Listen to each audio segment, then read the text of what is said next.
and welcome to Film Etc., the only movie review podcast you need in life. My name is Mike Webb, I'll be your host. If you guys are new to the show, I welcome you all. Basically, for each episode, I review a movie that's currently out in theaters and grade it on a number scale from 0 to 10. We are in the midst of fall film festival / awards season where movies are being dumped towards the end of the year. And there's just too many movies that are just coming out and it's too much to keep track and I don't have the time for it. But one of the movies that I'm excited to talk to you all about today, for this episode in particular, is a new Korean neo-noir or like romantic mystery thriller called Decision to Leave. It is from legendary filmmaker Park Chan-wook, and I can't wait to tell you guys all about it. Is it one of my favorites of the year? We'll have to see. So let's get this review started, shall we?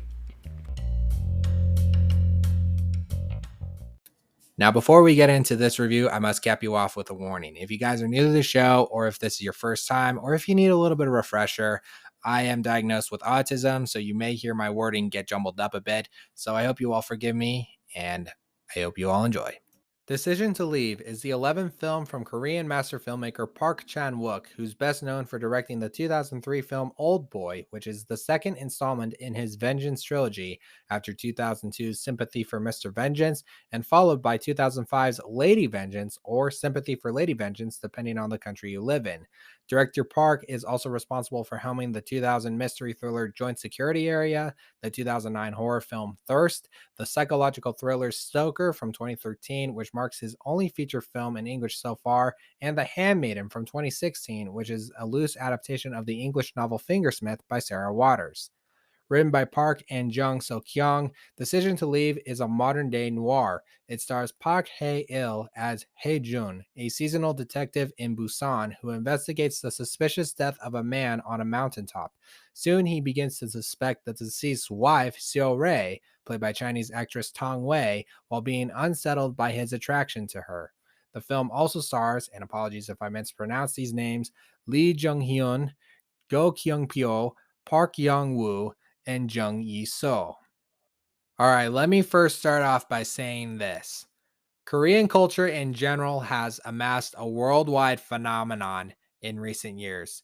The first notable example would be the music, especially K-pop, and it has exploded around the world in large part thanks to Psy and his song Gangnam Style, which came out a decade ago, which is very hard to believe. I remember that song like it was yesterday. It became a viral sensation, and since then we have gotten K-pop, including from like big pop groups like Big Bang, SHINee, Girls' Generation, BTS, NCT 127, Red Velvet, Blackpink, etc., etc.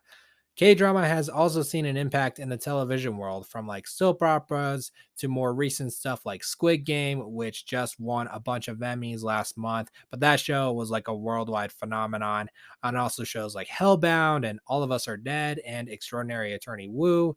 Korean food has also been very trendy nowadays, not just Korean barbecue restaurants, but also in my home state, there is a quick service K-food joint called Cup Bop, which started a number of years ago, and they were recently featured on Shark Tank on ABC earlier this year. And ever since I found out about Shark Tank, Cup Bop being on Shark Tank, I decided to give Cup Bop a try, and then ever since then, I've just been having a craving for it. I have an addiction to that place. I go to that place every week. By the way, they are not a sponsor. I just want to give them a shout out.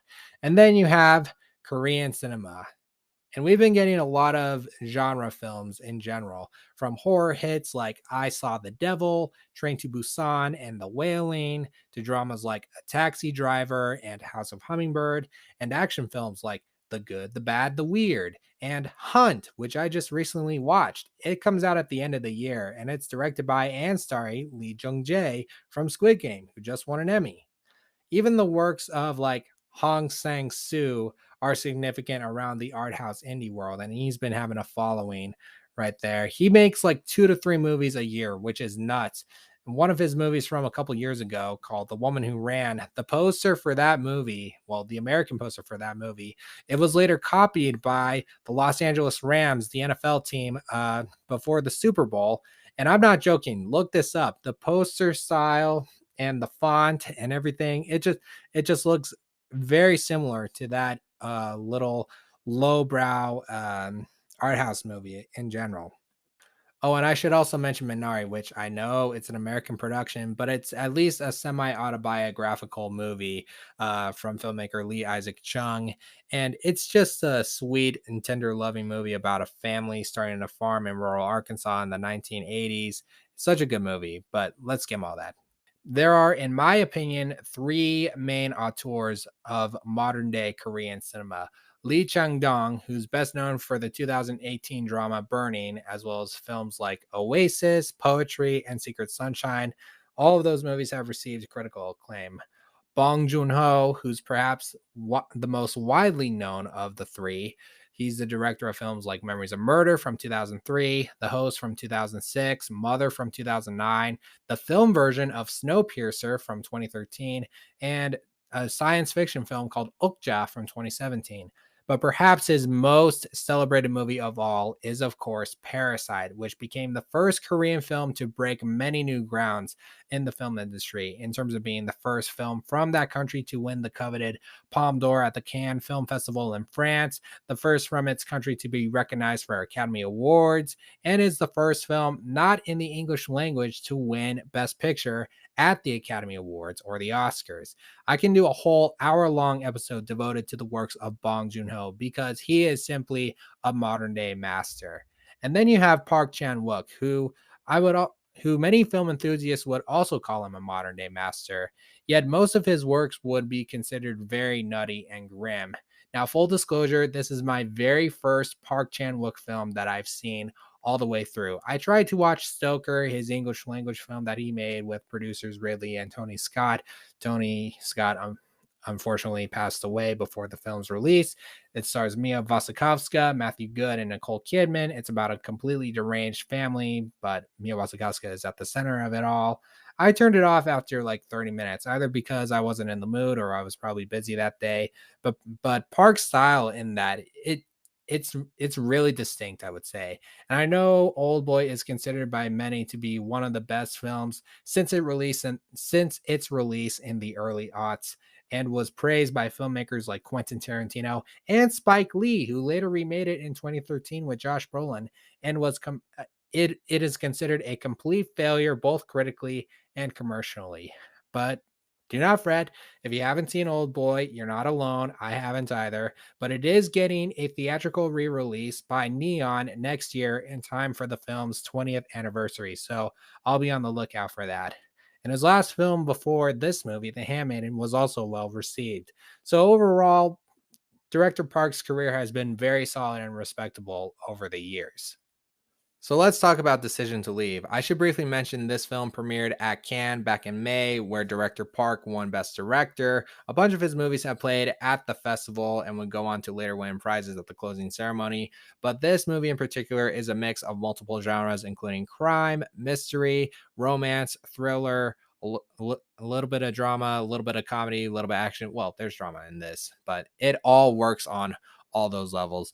And what I'm telling you is based on one viewing alone. My thoughts on this can easily change upon multiple viewings. It's one where it plays out in a very familiar sense and feels so old fashioned that it's at least refreshing to watch. And throughout the movie, it put me on the edge of my seat, and it's thrilling and exciting from beginning to end. The story is that we follow this detective, Hae-jun, played by Park Hae-il, who's a workaholic and an insomniac. He works all week and then comes home to his wife on the weekends, and his marriage is struggling. We don't get to know his wife all that much. She's just an ancillary figure that will briefly pop in every once in a while. He's also been put on this case where a man has fallen to his death on a mountain. There lies the question: did he jump or was he pushed? And they then bring the deceased wife. That's where Tang Wei comes in to help identify the body. But then Hae-jun's partner starts to suspect that she may have been involved in her husband's death, but then Hae-jun immediately defends her at his will. He then goes further into the investigation, where it goes down a rabbit hole filled with deception and desire. And where it goes next, I don't want to tell you because you got to experience this movie for yourself. And I can honestly say this right now: this is one of the best movies of the year. It has the aspects of a film noir. And if you don't know what film noir is, it's basically a term French critics use to evoke the style of genre films like thrillers or detective movies in black and white from the 1940s to early 1950s. Movies like The Maltese Falcon, Double Indemnity, White Heat, The Asphalt Jungle, Sunset Boulevard, Sweet Smell of Success, Touch of Evil, so on and so on, are all considered great works in that genre. And then you have neo noir, where after the mid 50s, it updates its themes, its content, style, visual elements. They can add muted color palettes outside of black and white. Notable examples are movies like The French Connection, Chinatown, The Conversation. Some of the works of David Fincher, like Seven, The Game, and Zodiac, are all considered neo noirs. Sci fi movies like Blade Runner and The Matrix can be defined as sci fi neo noirs. Even The Batman from earlier this year can be described as a neo noir. Decision to Leave is among the many movies that are classified in that category alone. And so the comparisons of noir are there, but this truly reminded me of Alfred Hitchcock, especially his film Vertigo with James Stewart and Kim Novak, in terms of how similar it plays out. It plays out like a detective thriller in the first half, and then it becomes a completely different movie in the second half. But you know what? I think this movie is better than Vertigo. Now, I'm going to be totally honest with you. I think Vertigo is a little bit overrated. I think film enthusiasts admire it for its aspects of filmmaking and its uniqueness and vision. But for storytelling and character development, I don't buy it 100% completely. At least the second half of the movie doesn't really work for me. There's a poll that the British magazine Sight and Sound does every 10 years where critics, programmers, academics, and distributors make their opinion on what the 100 greatest movies of all time are. Their newest poll is going to come out very, very soon, but the one they did 10 years ago, their 2012 poll, they put Vertigo as the number one ranked film of all time, and it unseated Citizen Kane, which previously held that spot, well, championing that spot for 50 years. And I think that opinion alone is just complete BS because I think it's pretty flawed in terms of both character development and storytelling. But enough about that. Let's get back to reviewing this movie and what I loved about it.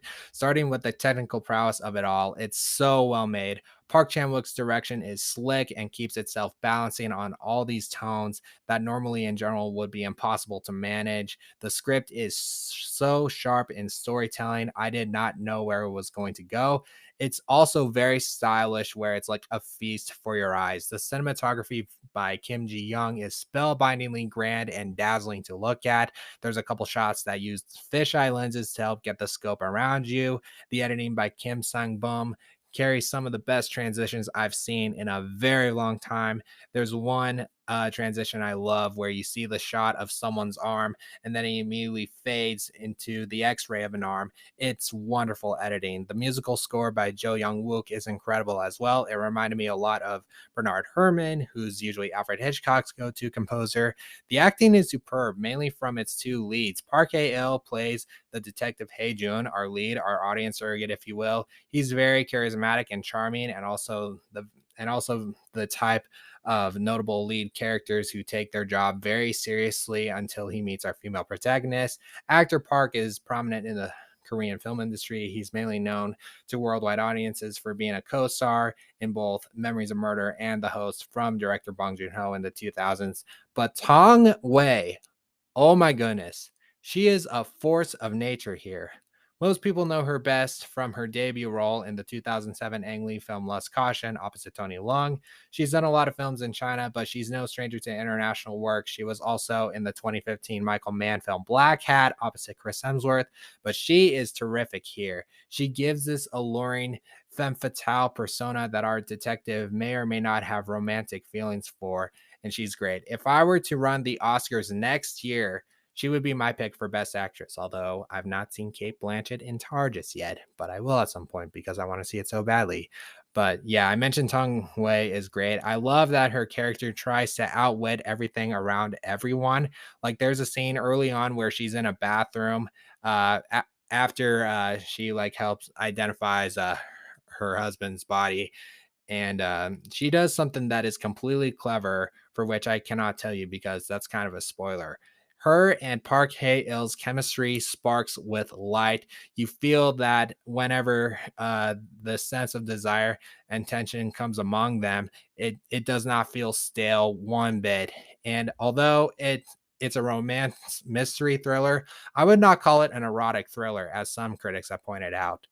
The way their relationship is portrayed is trying to figure out whether or not he he wants to like be convinced that she committed the murder, or does he just like let her get away with it just because he's in love with her, or is it probably something else in between them. It's also oddly funny at times. There's one particular instance I love where Hae-jun is interrogating Seo-rae, but then all of a sudden it becomes a romantic dinner in the interrogation room where they eat expensive sushi, and the people who are watching it in the other room are like, is this in our budget? Like like I like scenes like that. I mentioned it's a noir, and it's done in a modern way where technology plays a significant role, from text messages to phone calls. There's a couple scenes where you see Hae-jun in his car spying on Seo-rae in a building, and then you can see we're in his head imagining he's in the room with her, and it's like wonderful filmmaking. There's also a sense where Seo-rae is a little bit, quote, lost in translation, given the fact that her character is an immigrant and knows very little Korean and doesn't know how to properly use words or phrases. At times, she relies translation through her phone to help give the others a language barrier in that regard.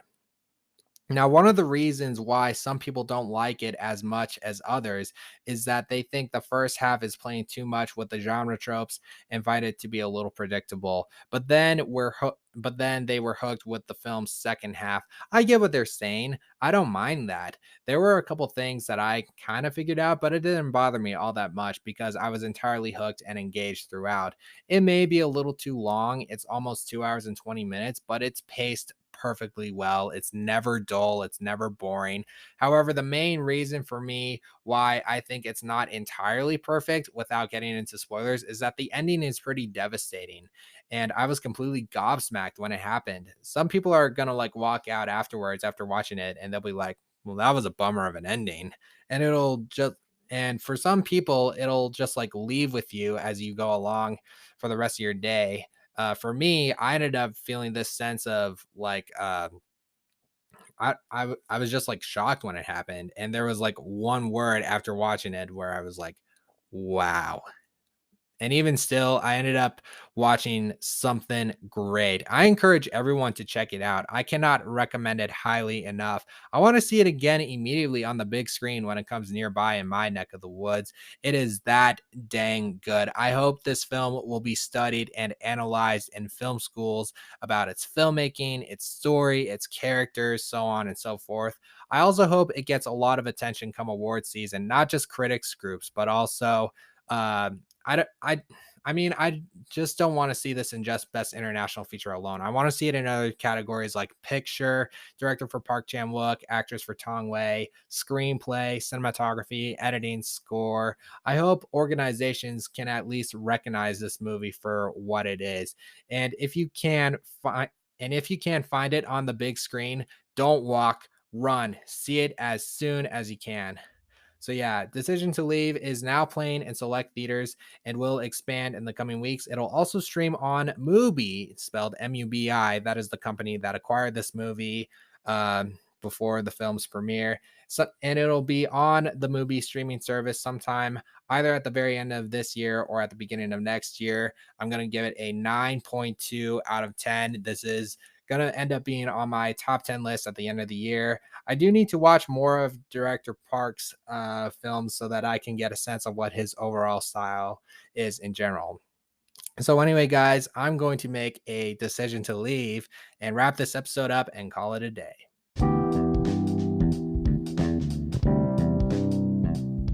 So guys, that's going to do it for my review of Decision to Leave. Have you seen this movie yet? If not, what are you doing? You need to see this as soon as possible. Hit me up on social media. I'm on Twitter, Instagram, and Letterboxd at Real Mike Webb. You can also follow the show on Instagram at FilmETCcast. Make sure you subscribe and follow the show on the many places that we stream, including Spotify, Apple Podcasts, Google Podcasts, you name it. Leave a good rating, leave a 5-star review on our Apple Podcast page. That'll help get the show up to the top of the charts. Tell your friends, spread the word of mouth. mouth, share the show if you must. I'll be back soon with, speaking of films that played at Cannes this year, I'm going to have a separate review for the new Ruben Östlund film, Triangle of Sadness, which won this year's Palme d'Or. So anyway, guys, thanks for listening, and until then, I will see you all at the cinema.